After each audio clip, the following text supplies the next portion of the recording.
In this video, I'll be using Chocolatey to package and install K-Lite Code Pack. I'm starting this video from my GitHub page, and that's because there are a few bits of information here that I will be using for this video. And I will leave the URL in the description down below. And now I will begin this video by downloading all the necessary files for my package, and I will start with the installation file. And for that, I will use the link that I have here that brings me to the K-Lite download page. Here I will be downloading the standard version, so I will click on Download Standard, and I will select the server 1 from the server list here. Then I will go back to my GitHub page because here I have this NuGet package called template, and I will be using it to create my Chocolatey package. So I will click on it, then I will click on the button right here to download the package, and then I will go to my downloads folder. And here I have my installation file and also the template file. I will double click on the template file, it opens up with the NuGet package explorer. And because I will be packaging my installation file inside of my Chocolatey package, I will right click on tools. Then I will click on add existing file, and I will select the installation file that I have in my downloads folder. And as you can see, it appeared here in the package. Then I will double click on Chocolatey install and on this edit button. And I will go back to my GitHub page because here I have this PowerShell snippet that is responsible for executing the installation from the package. Basically here it finds the installation file inside of the package, then it executes the installation, and after that it removes the installation file from the computer.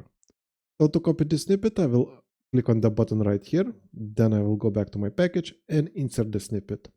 And for it to work, we need to provide few values. For example, here we need to provide our installation file name. So for that, I will go to my downloads folder, right click on the installation file, select rename, then I will select the full name to include the extension.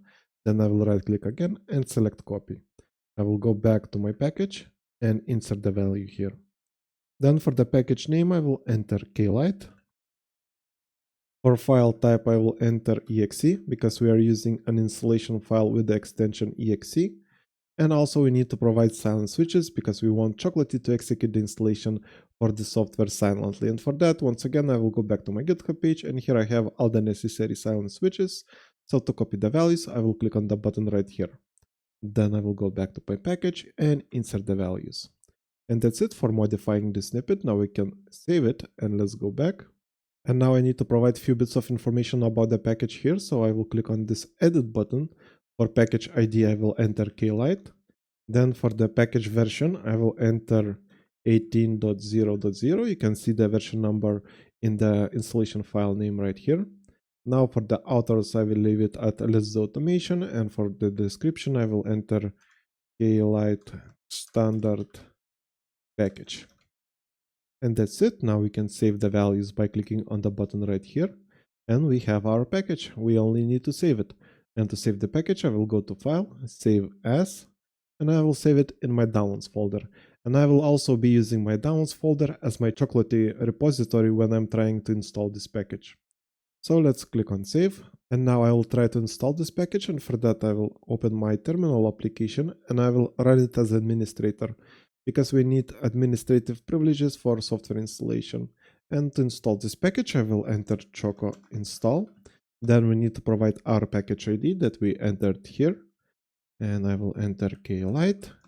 And because I'm using my downloads folder as my Chocolatey repository, I need to add -s and provide my Chocolatey repository location. So it's my D drive and downloads folder. And I will also add -y. And let's press enter and see what's going to happen. And as you can see, the package was successfully installed. If I go to my start menu, all apps, we can find K-Lite Code Pack here. I will click on media player and it seems to be working just fine. And that's it for this video. Like and subscribe if you want to see more videos like this, and see you in the next one.